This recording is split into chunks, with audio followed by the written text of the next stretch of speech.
I didn't think Bivol was going to be able to do it. Going into this one, I didn't think Bivol was going to be able to pull it off. You know, we looked at that first fight between him and Beterbiev, and I thought he fought the best fight that he could possibly fight. Man, I looked at the performance that he put on, thought that he won the fight. You know, it was so close. It was a hair margin, but what he did, he went out there and he boxed beautifully. And I thought there's no way he's going to be able to do that again. And he's not going to be able to make the adjustment to stand there and fight more with Beterbiev. That ain't going to work out for him. Like, what is this guy going to be able to do that he's going to be able to pull it off? I thought things were going to be in Beterbiev's favor. I thought he was going to have more time to heal from that meniscus injury, which was going to be better for him. I thought all of those hard, brutal shots that he landed on Bivol in that first fight, even the ones that he was blocking and catching on his glove, those add up. And the quick turnaround was going to favor him. I just looked at it and I'm like, this one's set up for Beterbiev to win. You may want to argue that first fight and say that he got a gift decision. You may want to argue that first fight, say that Bivol got a little bit taken away from him, got him robbed a little bit. That was definitely a storyline and one that was going around. But this one right here, this was going to be all Beterbiev. Couldn't have been more wrong. I couldn't have been more wrong. You know, my hat's off to Bivol. That was a great performance, particularly when you start to break down the details. Now, you look at that first fight, and no matter how you thought that one played out, you have to think that the second half of the fight was where Beterbiev did better. He did a lot better work. He won more of those rounds. So if you take the last 6 rounds of that first fight and the first 6 rounds of this fight, that's a 12-round stretch in which Beterbiev won the majority of the rounds. He went in there, did a lot of work, did a lot of damage. He really had things going in his favor. Because in this fight, maybe the first 2 rounds, really close rounds, you want to split them up, you want to give 2 one way, 2 the other way, whatever the case may be, you have to look and say that those were close rounds. But the next 4 weren't. That Beterbiev freight train, man, he came on strong. He was able to really win the battle of the jabs. He was using the good footwork. He was getting around. He was chasing him. Bivol was trying to stand his ground more, trying to hold his position, put a little bit more mustard on those shots. Beterbiev took advantage of that, man, and he did what he does. And he was able to go out there. He was able to be the bully. He's on the front foot. He was able to win the battle of the jabs. Anytime Bivol was getting back against those ropes, trying to spin out, we saw Beterbiev be able to get in there and land good, hard shots, landed some body shots that really seemed to take the wind out of Bivol's sails. And you know, Beterbiev, he's no prolific body puncher, but he's going out there and he just hits like a hammer. So when he lands him, he's doing damage. I mean, after, I don't know, the 5th round, the 6th round, it was easy to look at what was going on, look at the body language of Bivol, and think, all these people that thought Beterbiev was going to get a late round stoppage, I see what they're seeing. I look at this and I can see that developing by the 9th, 10th round. Bivol ain't going to make it out. And then he goes out there and flips a switch, man. And all of a sudden, we see him not trying to stay flat-footed and hold his ground as much, not trying to do something different than what we saw. He's going back to the lateral movement. He's going back to the pendulum step. He's got the in and out going really well. And he was boxing beautifully. That counter-punching, the way he was turning out and coming over the top with right hands, the way that he was able to fire off combinations, the way that he was able to use defensive movements to avoid and come back, engaging when he wanted to, not engaging, catching Artur on great stuff. Great stuff by the man. I mean, he went out there and earned every single bit of it. Now, that being said, I don't think this was a blowout. Because here's the funny thing. Boxing scored round by round. Okay? And when you look at that as a round-by-round fight, I think you could actually make the argument for a draw. The 114-114 card. As much as people want to talk about how crazy it was, talk about that it didn't look good, you can make that argument. If you give Beterbiev 5 of the first 6 rounds and the 12th. Boom, that's it. There's your 6 rounds. You give him 4 of the first 6 and the 11th and 12th. That argument can be made as well. And that's your 6 rounds. Now, you can but here's the thing. People think, my God, I watched that fight. How are you going to turn around and call a draw in that fight? And it's easy. It's because the rounds that Bivol won, he won in much more dominating fashion. The clean shots, the counters, the defensive movements where he completely make Beterbiev miss and then come over the top with something great that looked like it cleaned his clock. All of those are eye-catching shots. And when you dominate the rounds that you win and then Beterbiev wins his rounds by this much, it's easy to turn around and when you're judging that fight in whole to think that it was a dominant victory for Bivol. But when you judge that round by round, man, I only have to win my round by this much. You win it by this much. We still each won 1 round. That's still just 1 apiece. And I think that part of the way this fight is being looked at by people when they're talking and they're seeing a card of 114, 114, 115, 113, they're remembering just how dominant Bivol was in the rounds that he won. But I encourage you, go back and watch it.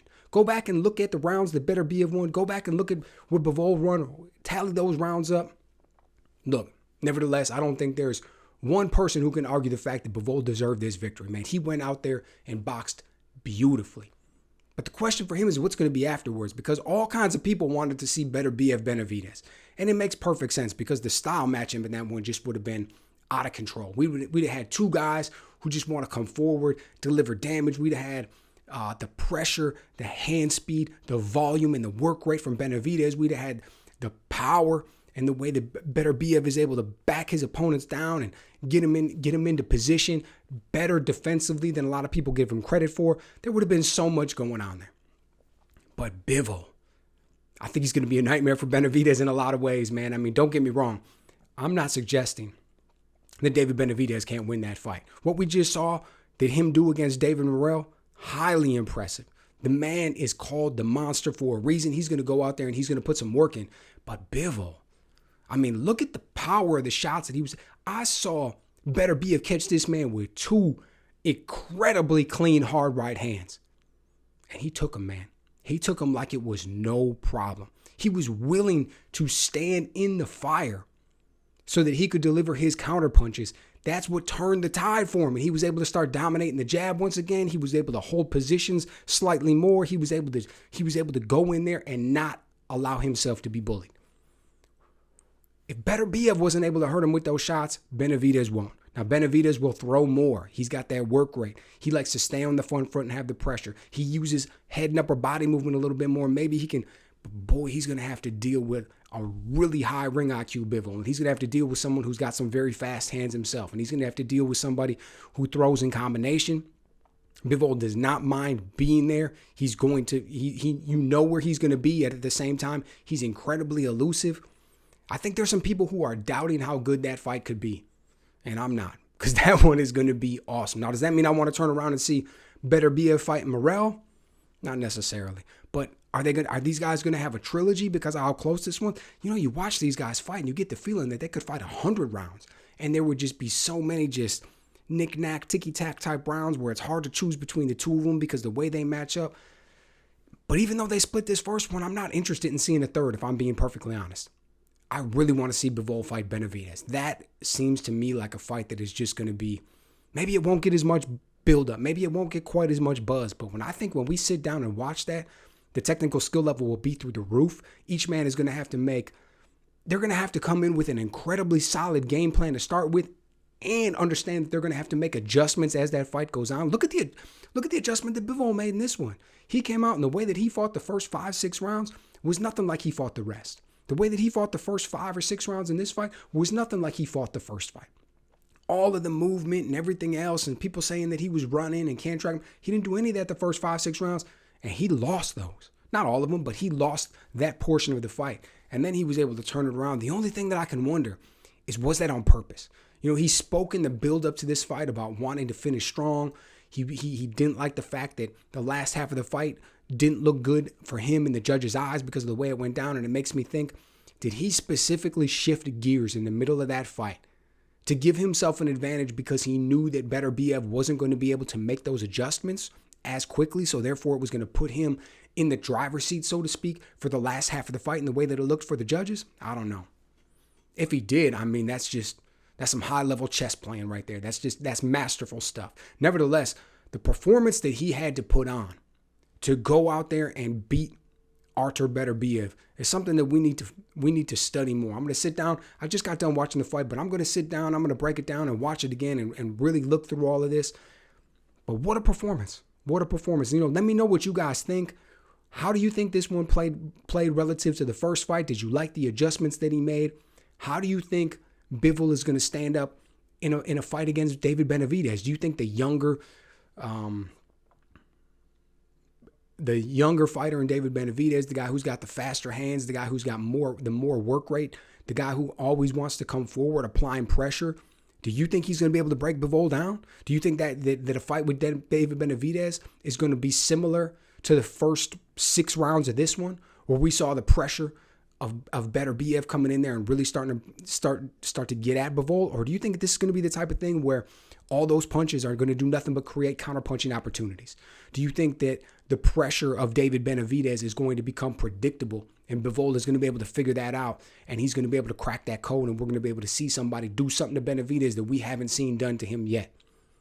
Because when we're looking at Bivol right now, we're looking at a man who beat Canelo and beat Beterbiev and arguably beat him in that first fight, which means he beat him twice. So you're talking about a guy who could have won 3 times, 2 against Beterbiev and 1 against Canelo. Anybody stepping in there against him at 175 pounds is going to have their hands full. I don't care what their name is. So let me know what you guys think. I was incredibly impressed with this fight overall and the performance that Bivol had to put on to get this victory, and can't wait to see what's next for him. Let me know what you guys think.